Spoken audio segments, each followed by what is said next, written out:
नमस्कार दोस्तों, हमारे यूट्यूब चैनल में आप सबका पुनः एक बार फिर से स्वागत है। जी हाँ दोस्तों, हम आपको बता रहे हैं कि जो भी बोर्ड के या फिर जो भी गवर्नमेंट वाली पेपर होती है उसमें जो भी ऑब्जेक्टिव क्वेश्चन आंसर होता है उसी को मैं ऐसा सेट तैयार किया हूँ जो आपको बहुत ही लाभदायक और बहुत ही महत्वपूर्ण है आपके लिए। ठीक है, तो आप लोग ध्यान दे के इसको एक एक जो भी क्वेश्चन है उसको रट जाइए। ठीक है, तो दोस्तों बिना देर किए वीडियो को स्टार्ट करते हैं और देखिए क्या कहता है वीडियो। और आप लोग इसको, मैं इसके लिए थोड़ा सा आपको टाइम दूंगा ताकि आप अच्छे से आपको अपने आप को पहले खुद का आंसर अपने आप के अंदर कॉन्फिडेंस से लाइए, फिर मेरा आंसर क्या है उससे मिलाइए और उसको सही कीजिए। आप अपने आंसर को देखिए कि आपको कितना सही हो रहा है। ठीक है, तो चलिए अपना वीडियो स्टार्ट करते हैं। तो देखिए क्वेश्चन क्या बोल रहा है कि पदार्थ के अनस्वरता का नियम किसने दिया था, यानी कि the law of conservation of matter, ये किसने दिया था? ऑप्शन है आपका डाल्टन ने दिया था, कि प्राउस ने दिया था, कि लवाजे ने दिया था, कि रदरफोर्ड ने दिया था। किसने दिया था पदार्थ की अनस्वरता का नियम? जी हाँ दोस्तों, ये दिया था लवाजे ने। ठीक है, पदार्थ की अनस्वरता का नियम किसने दिया था? लवाजे ने। ठीक है, नेक्स्ट देखिए अब, पदार्थ के अनस्वरता का नियम कब दिया गया? जो पदार्थ का अनस्वरता का नियम था वो कब दिया गया? ऑप्शन है 1667, 1754, 1800 और 1774। कौन सा आंसर सही होगा दोस्तों? जल्दी बताइए कि पदार्थ की अनस्वरता का नियम कब दिया गया। जी हाँ दोस्तों, ये दिया गया था 1774 में। ठीक है, किसने दिया था? लवाजे ने। कब दिया? 1774 में। नेक्स्ट देखिए क्या बोल रहा है, 3 नंबर। 3 नंबर बोल रहा है कि पदार्थ के अनस्वरता का नियम से संबंधित कौन सा कथन सही है? मतलब जो इसमें चारों ऑप्शन दिया गया इसमें से कौन सा स्टेटमेंट सही है? तो स्टेटमेंट एक का है कि रासायनिक अभिक्रियाओं के फलस्वरूप पदार्थों का कुल द्रव्यमान परिवर्तित हो जाता है। जो भी रासायनिक अभिक्रिया होती है उसके फलस्वरूप जो भी पदार्थ बनता है, प्रोडक्ट जो बनता है, तो उसका जो भी द्रव्यमान होता है वो परिवर्तित हो जाता है। ठीक है, नेक्स्ट क्या बोल रहा है कि रासायनिक अभिक्रियाओं के फलस्वरूप पदार्थों का कुल द्रव्यमान अपरिवर्तित रहता है, मतलब परिवर्तित नहीं होता है। सी नंबर क्या है कि ए और बी दोनों, और चौथा क्या है कि निम्न में से कोई नहीं। कौन सा होगा? पदार्थ की निष्फलता का नियम क्या था, बताइए। जी हाँ दोस्तों, ये अपरिवर्तित होता है, मतलब कि रासायनिक अभिक्रियाओं के फलस्वरूप पदार्थों का कुल द्रव्यमान अपरिवर्तित रहता है। ये सी बी वाला ऑप्शन सही है। ठीक है, नेक्स्ट देखिए। नेक्स्ट क्या है कि निश्चित अनुपात का नियम किसने दिया था? The law of constant property proportions. ठीक है, ये किसने दिया था निश्चित अनुपात का नियम? प्राउस ने दिया था, कि डाल्टन ने दिया था, कि लवाजे ने दिया था, कि रदरफोर्ड ने दिया था? किसने दिया था निश्चित अनुपात का नियम? किसने दिया था? जी हाँ दोस्तों, ये दिया था प्राउस्ट ने। ठीक है, अब नेक्स्ट देखिए, निश्चित अनुपात का नियम कब दिया गया? बताइए कब दिया गया निश्चित अनुपात का नियम? 1700 में, कि 1689, कि 1789, कि 1800 में? किस में दिया गया था निश्चित अनुपात का नियम? जी हाँ दोस्तों, ये दिया गया था 1789 में। ठीक है, अब नेक्स्ट देखिए, डाल्टन के परमाणु सिद्धांत के अनुसार कौन सा कथन सही है? जो डाल्टन ने परमाणु सिद्धांत दिया था उसके अनुसार ये जो चारों स्टेटमेंट दिया इसमें से कौन सा कथन सही है? तो पहला स्टेटमेंट क्या बोलता है कि परमाणु को खंडित नहीं किया जा सकता है। ठीक है, दूसरा देखिए, परमाणु अनस्वर है होते हैं। ठीक है, तीसरा क्या है कि रासायनिक संयोग में दो या दो से अधिक तत्वों के परमाणु परस्पर सहयोग करके यौगिक बनाते हैं, या फिर 14 ऑप्शन है उपयुक्त सभी। कौन सा ऑप्शन सही होगा? बताइए आप लोग कौन सा ऑप्शन सही होगा? डाल्टन के परमाणु सिद्धांत के अनुसार कौन सा कथन सही है?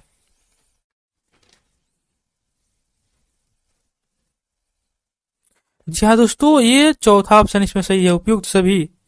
उन्होंने जो भी स्टेटमेंट दिया था उसमें यह भी था कि परमाणु को खंडित नहीं किया जा सकता है, परमाणु अनस्वर होते हैं, और रासायनिक संयोग में दो या दो से अधिक तत्वों का परस्पर परमाणु जो है कि संयोग करके यौगिक बनाते हैं। ये तीनों स्टेटमेंट इसमें है जो कि उपयुक्त सभी, मतलब ये सभी ऑप्शन सही है। ठीक है, नेक्स्ट देखिए क्या बोल रहा है, निम्नलिखित में से फ्लोरीन का संकेत कौन सा है? एच है कि एफ है कि सीएल है कि बीआर? कौन सा है फ्लोरीन का संकेत? जी हाँ दोस्तों, एफ होता है। दोस्तों तत्व के नाम, उनके परमाणु संख्या, परमाणु द्रव्यमान, उनका सिंबल, ये बहुत ही इंपॉर्टेंट है दोस्तों।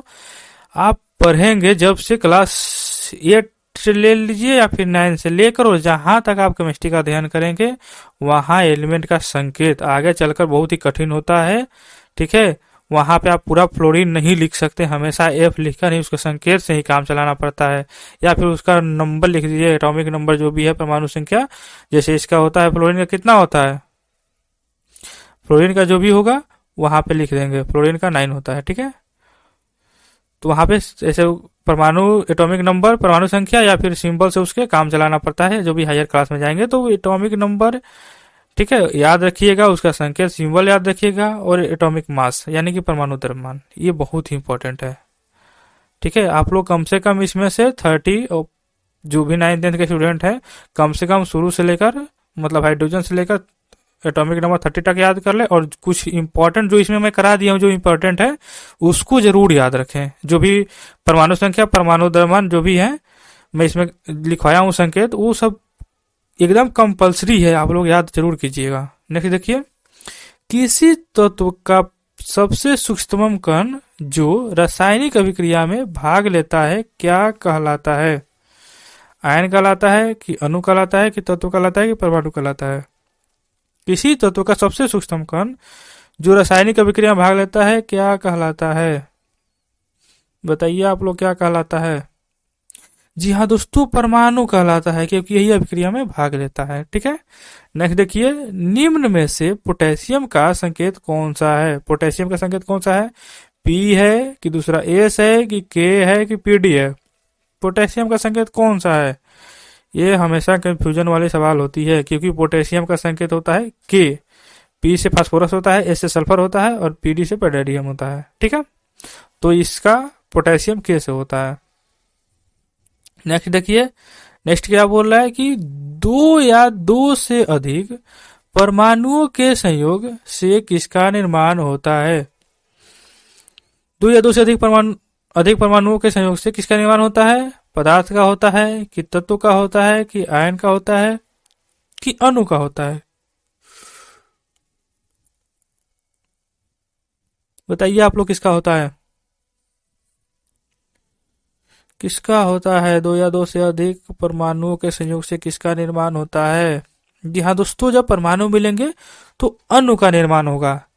परमाणु परमाणु मिलेंगे, अणु का निर्माण होगा, अणुओं के मिलना से यौगिक का निर्माण होता है। ठीक है, अब नेक्स्ट देखते हैं। जी हाँ दोस्तों, अब देखिए क्या है कि विभिन्न पदार्थों के अणु क्या होते हैं?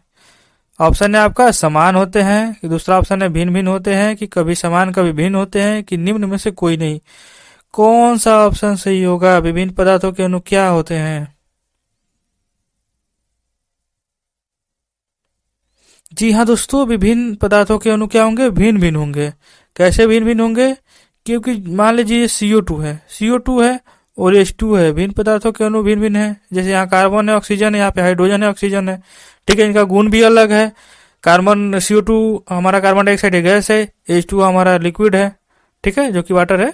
ठीक है, नेक्स्ट देखिए, किसी पदार्थ मतलब कि तत्व या यौगिक, ठीक है, तो किसी पदार्थ की एक अणु में उपस्थित परमाणुओं की संख्या क्या कहलाती है? ठीक है, ऑप्शन है आपका आयन कहलाती है, कि दूसरा अणु कहलाती है, कि तीसरा परमाणुकता कहलाती है, कि चौथा कोई नहीं। क्या कहलाती है? किसी पदार्थ की एक अणु में उपस्थित परमाणुओं की संख्या क्या कहलाती है? जी हाँ दोस्तों, ये कहलाती है परमाणुकता। ठीक है, परमाणुकता याद रखिएगा आप लोग। ठीक है, क्वेश्चन में आता है, सवाल में, सॉरी, बोर्ड की परीक्षा या फिर जो भी होता है उसमें। ठीक है, नेक्स्ट है कि H2O की परमाणुकता कितनी होती है? जल की परमाणुकता कितनी होती है? ऑप्शन है आपका 1 होती है, कि 2 होती है, कि 3 होती है, कि 4 होती है? कितनी होती है H2O जल की परमाणुकता? कितना होता है आप लोग बताइए। जी हाँ दोस्तों, इसका परमाणुकता 3 होता है। कैसे 3 होगा? देखिए यहाँ पे मैंने क्या बताया कि एक अणु में उपस्थित परमाणुओं की संख्या। तो यहाँ देखिए, यहाँ H2O है, H2O हाइड्रोजन कितना है, 2 ठो है, H2 2 हाइड्रोजन और 1 ऑक्सीजन, कितना हुआ 3। तो अणु कौन सा है, H2O, इसमें परमाणु की संख्या कितनी है, 3। तो यही परमाणु की संख्या परमाणुकता कहलाती है। ठीक है, अगर इससे भी आपको समझने कंफ्यूजन है तो यहाँ देखिए, Cl2 की परमाणुकता पूछ रहा है ना, Cl2 की परमाणुकता कितनी होती है, ऑप्शन क्या है, 5 4 3 2। तो इसमें क्या है, Cl, ये क्लोरीन है, कितना है, 2। तो इसकी परमाणुकता कितनी होगी, 2 होगी। ऐसे ही परमाणुकता निकाला जाता है, आप लोग ध्यान से निकालिएगा। ठीक है, इसमें वैसे कोई बहुत हार्ड नहीं है, बहुत इजी है। ठीक है, आई थिंक आप लोग बहुत इजीली कर लेंगे। अब देखिए, आवेश युक्त कण क्या कहलाता है, ऑप्शन है परमाणु, अणु, आयन, अनावेशित। क्या कहलाएगा, परमाणु कहलाएगा कि अणु कहलाएगा कि आयन कहलाएगा कि अनावेशित कहलाएगा, क्या कहलाएगा। जी हाँ दोस्तों, आवेश युक्त कण क्या कहलाता है, आयन कहलाता है। ठीक है, अब नेक्स्ट देखिए, जिन कणों पर धनावेश यानी पॉजिटिव चार्ज रहता है क्या कहलाता है, धनायन कहलाएगा कि ऋणायन कहलाएगा कि परमाणु कहलाएगा कि अनावेशित, क्या कहलाएगा। जिन पे पॉजिटिव चार्ज यानी धन आवेश रहेगा जिन कण पे, वो कहलाता है दोस्तों धनायन। ठीक है, नेक्स्ट देखिए, जिन कणों पर ऋण आवेश रहता है क्या कहलाता है, क्या कहलाता है, आप लोग बताइए।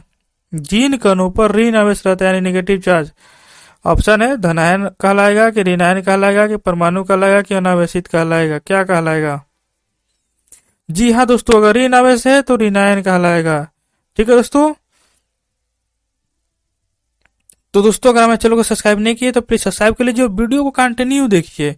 ठीक है, चूंकि मैं वीडियो सब एक जगह नहीं बना सकता, अपलोड करने में दिक्कत होती है, इसीलिए मैं पार्ट पार्ट में बनाता हूं। तो आप लोग कंटिन्यू वीडियो देखा कीजिए, शाम को 5 बजे हमारी क्लास होती है।